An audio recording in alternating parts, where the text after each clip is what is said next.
Harka fuun akkam jirtu daawwattoota qophii waan keenya bakkuma jirtan hundumatti nagaan kiyya isanii haadha qabu jedha akka oromticha tokkotti as YouTube irraa akka jirtu tokkotti.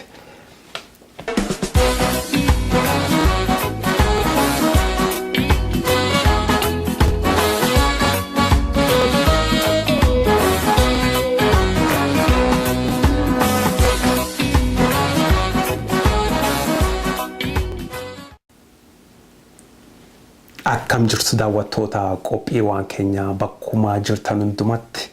nagaan kiyya isanii haadha qabu jedha ulfaadha horaa bulaa har'a waan obbo Leencoo Lataa ODP akkuma beektanii ODP ni shaggar seenanii turanii guyyaa 2-3 keessatti biyyaatti mootummaan Tigray asiitii deemaa jedhanii geggeessanidha gaa obbo Leencoo Lataa akkuma beektanii Norway jiraachaa turanii gaa Norway deebi'anii Norway nagaan yaayuu galanii interview isaanis dhaga'ee ture interview radio bilisummaa Oromoo ka jedhu kaasaanii ka ODP san dhageeffadhee ture for sure akka isaan Norwaytti galan sure godhe saniin booda gaa viidiyoo kana qopheessuu fi itti ergee kun amma qopheessu jira saniin jedha 100% sure in taane kanaaf toon beekini obbo Leencoo Lataanii Norway galanii jedhettini oduu badhee tuqqishoo baay'ee hin bareedu kanaafi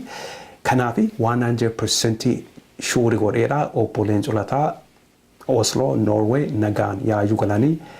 akkasiidha kaniraati akkuma duraan jire herrega kiyya waan jechuu fedhu jira kaniraati maamni barachuu akka dandeenyu akkuma beektanii obbo Leencoo Lataa Norway jiraata amata I don't know maybe 20 years akkasi Norway jiraachaa turanii obbo Leencoo Lataa non-violent qawwee malee karaa mootummaa kana wajjin karaa seeri isaanii hundumaa fudhannee biyyatti galle wajjin hojjannee seeri isaanii fudhannee nutis immoo filannoo wayifaa keessa seenaa maali jedhanii haasaa turanii amata 2 keessatti gallaa jedhanii galaniidha garuu akkuma duraan jedhe guyyaa 2-3 keessatti mootummaa Tigray obbo Leencoo Lataa geggeessanidha akkuma duraan jedhe obbo Leencoo Lataa amma Oslo Norway deebi'anii galaniidha akkaani nama tokkotti this is what I think aka ane regutti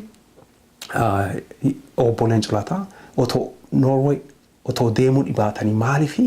maalifi fagootoon deemin I think gara fakkeenya Nairobi yookaan Suudaan yookaan Mombasa deemanii mana wayii kireeffatanii achuma dhiyoo ta'anii saniin booda plan B plan C plan D akka jedhan sun plaani godhatanii mootummaa sanii maaliif dhiyoo ta'anii haasofsiisuu fi maaliif plaani kan otoo godhatanii gaariitti natti fakkaata isaanis amma kan laalanii I think barachuu danda'anii jedha akkaan ilaalutti guyyaa 2-3 keessatti shaggar seenanii akkuma seenanii egaa otoon beekamaniyyuu raarawwee egaa akkuma Facebook itti agartanii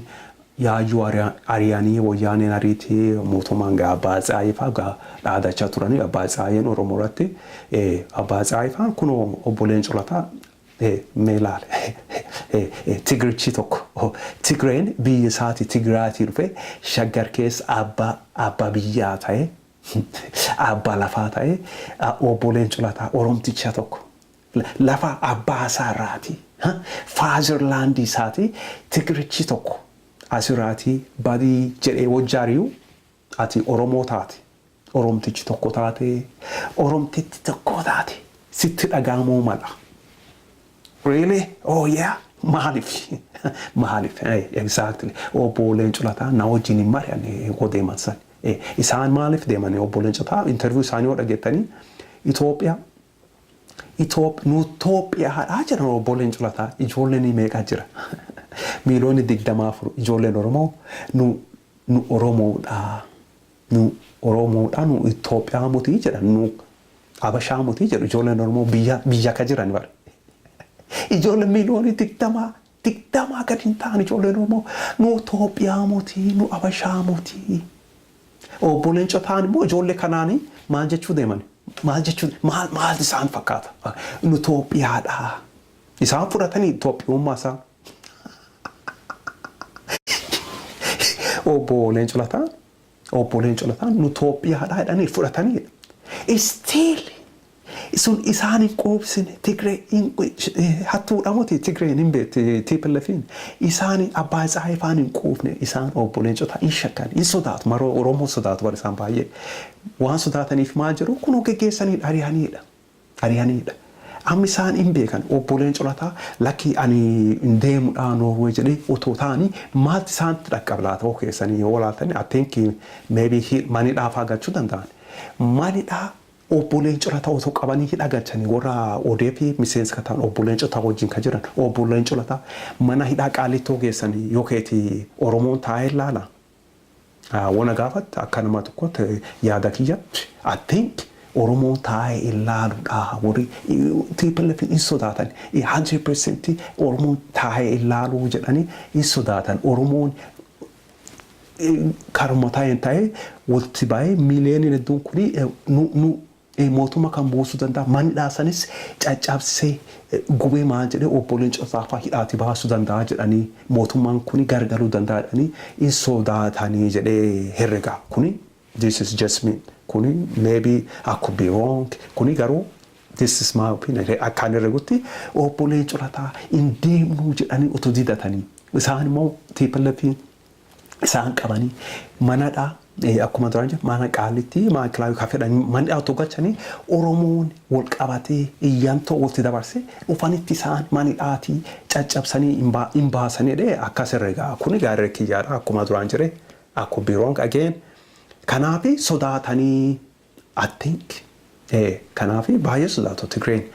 akkasii dhagaa obbo Leencoo Lataanii egaa hin beeknudha plan B isaanii maal akka ta'an hin beeku plan C isaanii maal akka ta'e otoo ani hin beekudha plan B plan C waan qabanis ta'uu isaan biyyuma seenanii guyyaa lamaa sadiitti ari'anii hin beeku namis Oromoo wayyaa affeeranii obbo Leencoo Lataa buna danfisanii obbo Leencoo Lataa baga nagaan dhuftanii ani haa dhufuu jedhanii affeeranii mana nyaataa buna wayii danfisanii buna wayii otoo hin dhugin obbo Leencoo Lataa guyyaa lama sadiitti gaa Osloo deebi'anii galaniidha kana fakkaataa ani obbo Leencoo Lataa ani isaan hin jibbu namooti tokko waan ani isaan jibbu isaanii fakkaataa ilaalchi kennaa addaadha. yaa ta'u malee ani obbo Leencoo Lataa hin jibbuudha I don't hate anybody obbo Leencoo Lataa hin jibbu even TPLF diinaa Oromoo isaan Oromoo fanisan isaanis hin jibbu nama tokkollee hin jibbu I don't hate anybody nama jibbu is that's hate to hate somebody or anybody any group of people that's not good thing ani nama tokkos hin jibbu namni hin jibbu tokkollee hin jiru kana kana beektan fedha obbo Leencoo Lataa biyya deemanii shaggar seenanii guyyaa lama sadeen tokkotti akkuma dhageettanii beektanii gaa mootummaan Tigree obbo Leencoo Lataa biyyirraatii geggeessanidha kana fakkaataa plan B plan C isaan qaban hin beeku ona gaafatanii akkuma duraan jedhe otoo aan obbo Leencoo Lataa Noorwee deebi'een deemu eessa deema gara Naayiroobii kana yookaan Suudaanii manooyi kireeffadhe apartment I don't know home whatever achi taa'ettiin irratti godhadhe taa'ettiin deeme dubbisa fagoo qoodaa Noorwee deemu dhiyoo ta'anii I think that's what I think. Anyways obbo Leencoo Lataa plaanii isaanii hin beeknudha gaa waanuma ta'eefu gaa akkuma beektanii nama guyyaa isaanii haa nu godhuuti waaqayyoon gaa waan obbo Leencoo Lataa maal keessaa akka woo deebi'anii deemanii maal akka dhaqqabanii asii gaa wajjumaan sheerii godhannaa hin fagaatinaa kun ka qophii waan keenyaati isa wajjin ka ture an keessummees keessan wayyeessadha galatoomaa isaanii jedha horaa bulaa nagaatti.